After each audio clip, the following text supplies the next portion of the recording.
Hello, everyone, and welcome to another edition of Sustaining Sustainability.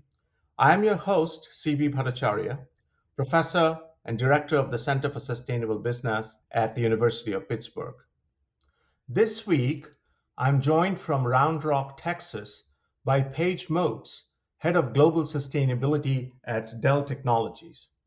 She leads a team that is managing and evolving Dell's strategy around advancing the circular economy, protecting the planet, and ensuring social responsibility. As a key driver of Dell's ESG efforts, Page works to ensure that Dell is having a positive impact on communities, the environment, and people. Dell ranked 35th on the 2018 Fortune 500 rankings of the largest United States corporations by total revenue, and it has more than 150,000 employees. Paige, welcome to the show. Thank you so much for having me. I'm really delighted to be here. So, Paige, let's start off with a personal reflection. How has it been to be promoted to head of global sustainability at Dell during the pandemic? Well, as we know, the pandemic has been so tragic on so many fronts. But interestingly, it's also been, or at least for the first year of the pandemic, it was involving this great global pause. And that stillness allowed us for the very first time to see skies clear. And so it really highlighted what pollution, as one example, has done to our world. And we've seen a catalyzing effect to all of our stakeholders as a result. So you've asked how it's been for me coming into the role. That has been invigorating from the standpoint that we're in a very dynamic period right now. There's been a rise in expectations from our stakeholders about not only seeing Dell as a company advance in this space, but also to help our customers and partners advance in their own focus areas in this space. They're asking for help, and we believe technology can help, but the asks are just coming so fast and furious. It's daunting because of that, but also because they want us to run faster.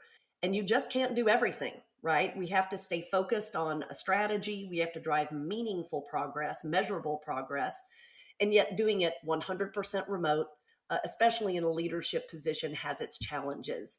Lucky for me, working for a technology company, we have the capacity to make the remote work not seem as daunting. And so it's allowed us to focus on the actual work in front of us with respect to sustainability. But how do you rally the workforce when everyone's remote? A number of years ago, well before the pandemic, we started to hear from our workforce that workforce flexibility would be a value proposition, a differentiator, if you will. So we've seen a large migration for years to a work from home or at least a hybrid model.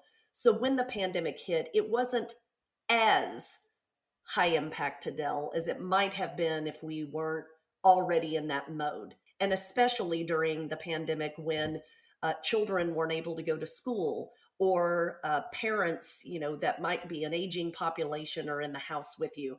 It's much different to do the work with everyone around you in that new mode. So it has been incredibly challenging. And I think one of the ways in which we've tried to rally the workforce, both from the sustainability standpoint, but also broadly as a company, is we've leaned really, really heavily into our employee resource groups. They're ERGs. We have many of them in the company, and it allows you to tap into things that interest you or people that are like-minded. For example, we've got some great ERGs relative to women in the workforce or our Latino community. It allows a lot of people to connect in an extra way. And when you have 150,000 plus individuals around the globe, that can really be helpful. And I know that during the pandemic, those ERGs really became a layer of support and connection. And the Planet ERG became a really great place, at least in the sustainability space, for us to keep people informed, engaged, activated. The other thing that we did is we launched, actually interesting timing, just prior to the pandemic, something in the company called Eureka for Sustainability. That is basically a crowdsourcing tool. So anyone in the company can put forth a great idea. It could be a process improvement, or it could even be an idea of innovation, perhaps for our technology or some new capability. And the best ideas rise to the top. And my team has funding to help kickstart some of the best ideas. We try to meet people where they were in the pandemic, knowing we were all online, and giving them ways to take action. This is fantastic, and that naturally kind of leads me to ask you about Dell's purpose. As you know, corporate purpose is like a really hot topic. So, what is Dell's purpose, and how has that evolved over time? Yes, so Dell's purpose is to create technologies that drive human progress. And really, to me, the most exciting part of that sentence is the word human, right? So, technology in service of human progress means that you're looking to do something bigger than just commoditizing technology, right? You're really wanting it's technology in the hands of an individual that can go do amazing things, can tackle amazing issues, can advance this world. And that's really where I think Dell is right now. That's evolved a little over time, but I'll say that even back in 1984, when Michael Dell planted the seeds of what now is this global brand, his goal out of the gate was to democratize access to computers. That's how Dell is really involved. We want to use technology to do things like bridge the digital divide, which unfortunately has been another highlighted area of need over the past couple of years. We want technology to be applied to use for things like transforming the healthcare space, or even climate change at a systems level. So we think that this higher purpose, whatever we can do to have systems level change, you also see human impact at the root of it. That's wonderful to hear. As someone who is a key driver of Dell's sustainability or environmental, social, and governance, what we call ESG efforts, what are the major challenges facing Dell? So, as I mentioned earlier, sustainability, especially, the stakeholder expectations are evolving rapidly. This is a landscape that looks so much different today than it even did 3 years ago. And our stakeholders, whether it's internal or external stakeholders, are really dynamically changing their expectations. And that's good. And luckily, we have our pulse on what is happening. But we're seeing this rapidly evolving space giving us challenges I think we did not expect. What we're finding now is we have such an activated set of stakeholders, and I'll start with employees, that they are just going out and doing. And part of the problem with that challenge is you don't want people to just go do anything. You want them to do something that ladders up to your strategy and priorities. You want to keep them activated into things you can measure. So for us, the biggest challenge has been, how do you keep 150,000 people activated, engaged, feeling good about the work we're doing and wanting to be involved in that, and yet not having 150,000 individuals doing their own individual thing. So that's challenge number one. Another key challenge, and I would say this is true in sustainability, but also broadly in ESG, is that from the external standpoint, you're seeing this patchwork of either standards or regulations coming into play. When you're a global brand like Dell, it is incredibly difficult to meet a patchwork of expectations. And yet, if you're building to the most aggressive one, you don't know what the next aggressive one's going to be. So we're attempting to build beyond that. But that's challenging, right? Especially since everyone wants to jump into this space.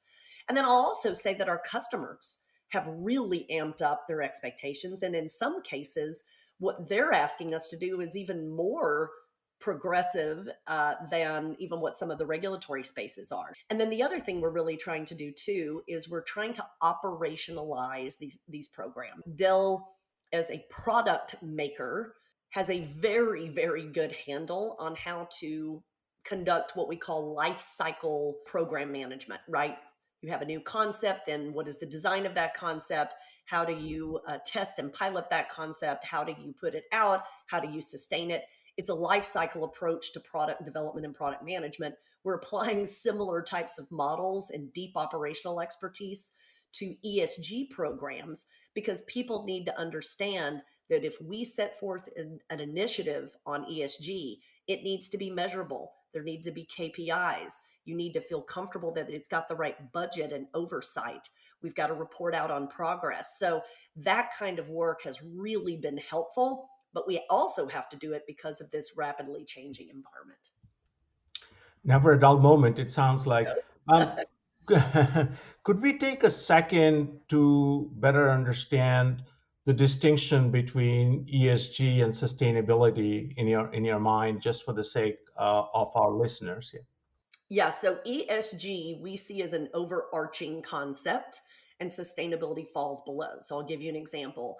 ESG, environment, social governance, we're looking at everything from climate change, the use of water, material sourcing and circularity, human rights, all the way to diversity and inclusion and equity, giving, philanthropy, donations, ethics, compliance, privacy, board makeup. This is a broad set of things when you think about ESG. And a lot of that also really is culminated in how we disclose and report out publicly where we're putting our efforts. And that's informed by a materiality study, and that's usually re-upped every few years, as well as ongoing prioritization, right? Underneath ESG, a lot of the E falls under sustainability. So the way we think about sustainability at Dell is mostly around the environmental piece, kind of all encompassing, and then the aspect of social, which is human rights. ESG is a great combination of purpose and profit, right? Dell is an organization that wants to have a very tightly woven, not only narrative, but programmatic advancement in the marriage of purpose and profit. And ESG at the highest level is where that all comes together. Thank you so much for that clarification. Now, it seems that the preparation period for reporting ESG performance has gone from, something from 5 to 6 months to about 60 days or 2 months. What are the challenges in this transition, and how do you deal with them? It's very challenging, I would say. So it is incredibly important to us that we put out accurate, transparent information. Secondly, we want to make sure that the narrative we put out aligns to those correct numbers, but also the latest of what Dell is doing, because it isn't just about numbers, it's also about context. And that goes through multiple revisions and reviews. Getting 5 to 6 months is even pushing the limit on what we would like to have. But one of the factors there is that certain data sets don't even come in until 90 days after the close of a fiscal year. An example of that might be an electricity bill coming from one of our faraway facilities and locations, long far away from our Texas corporate headquarters. So we not only have to move from a standpoint of internally readying for a faster turnaround, but how do we bring our suppliers? And so when you're a global company with footprint virtually everywhere, and some of the suppliers you're having to work with in any capacity don't have the infrastructure that we have, we've got to partner with them and figure out how to bring them along, because the expectation is on us to deliver. And if we can't deliver because of that infrastructure, that's a problem. For sure it is. For sure it is. And to add or to compound that, how do you lean into spaces that you can't science in quotes? So, for example, 65% of your footprint is highest in the use phase of the product. And how do you go about reining that in? How do you tackle that? You're correct. You can't always science your way out of this. We do still obviously want to science what we can. So there is a piece of the answer that still resides in the engineering prowess of the company. How do we reduce the energy intensity of our product portfolio as much as possible? And we've done a great job of that for about 8 years. We've reduced by 77% the energy intensity of our portfolio. But you can't squeeze out a lot more of the energy intensity, for example, in a lightweight laptop. So a lot of work is happening right now with our customers and thinking about setups of their data center, and making sure they are aware of all of the pieces of the puzzle that are beyond just the individual product itself. The other piece of that is that Dell actually has recently announced an as a service offering. We call it Apex. And for customers that are interested in us managing their technology, we could actually do that at one of our co-location facilities that is fueled by 100% green electricity. So that brings them along even faster. And then finally, Dell is going to, start doing a lot more work and thinking through what does advocacy mean in the standpoint of a low carbon transition, and how can technology that we actually create be deployed in service of the greening of the grid and a low carbon transition. So all of those things, it's a lot of things, but all of those things are factors in getting this number down. The truth is, as long as there's a single computer that is plugged into a wall and that wall is fueled by non-green electricity, there will always be an emission factor associated with our products. But we do see a huge amount of transition with our customers. Just like Dell, many of them have net zero goals. A lot of countries that we work in have net zero goals. So we do have an optimistic outlook. Fascinating stuff, fascinating conversation, but we are coming to the close of our time. So what call to action would you make to our listeners? As a consumer of anything, consumers have power. I think what we need to do is continue to uptick our own expectations on brands so that demand translates into action and measurable progress. The more we can say we value that, the more companies and organizations and brands will change. And Dell is no different. So I would say that's one. The second thing I would say is don't let a remote environment be daunting. There are ways you can get involved, even if you don't yet feel comfortable doing it in person. And then I say keep a glass half full outlook. This world is crazy right now, and it can feel incredibly upsetting and frustrating. But the power of each of us doing something can take back that control and make us feel like we're making a difference. And so I say, be optimistic and positive that you can have an impact. Page Motes, thank you so much for taking time out of your busy schedule for doing this podcast with us today. Thank you for the opportunity. And before I sign off, I want to say that this podcast is made possible with the help of my colleagues, Chris Gassman, who is Associate Director at the Center for Sustainable Business, and Gabby Pogel, who is a Marketing Specialist with the Center for Sustainable Business. I'm your host, CB Bhattacharya, and I'll be back in a couple of weeks for another edition of Sustaining Sustainability.